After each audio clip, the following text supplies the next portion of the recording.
Legacy recording, additional info. The legacy interface has a number of features that may not be immediately obvious.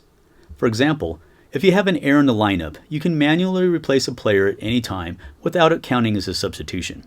To do that, simply tap the lineup button, then tap the player in question, and choose their replacement. Then tap the red X button to close. You can also manually adjust the score at any time by long pressing, in other words tap and then hold down, on the score until you see the edit pop-up. The same technique can be used to manually adjust the rotation, as well as the number of substitutions remaining.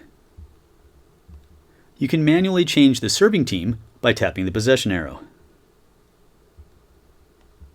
You can undo previous events by tapping the undo button, and you can undo the entire rally by long pressing on the undo button. This is useful, for example, if the referee calls a ball on. There are also a few important options for the legacy interface in the settings menu that are worth exploring. Autofocus will disable buttons that are not relevant at a particular point in time, such as disabling blocking buttons for back row players or only enabling serve buttons for the current server. It is highly recommended to leave this setting turned on. Smart locations will attempt to move the players to their logical location on the court regardless of rotation order. For example, the front row outside hitter would always be placed in left front, the middle in middle front, the libero in left back, etc.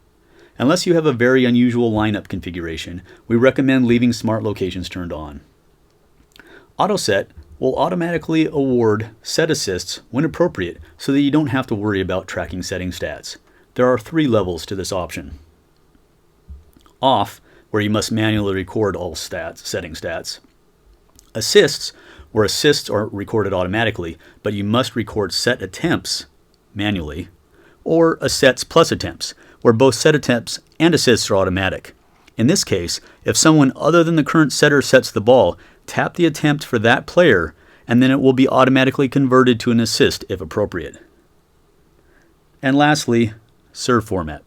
Choose whether you want to assign 0 to 4 ratings to serves or just use the basic attempt ace error format. For ratings, 0 is an error, 4 is an ace, and then 1, 2, and 3 correspond to the quality of the opponent's pass.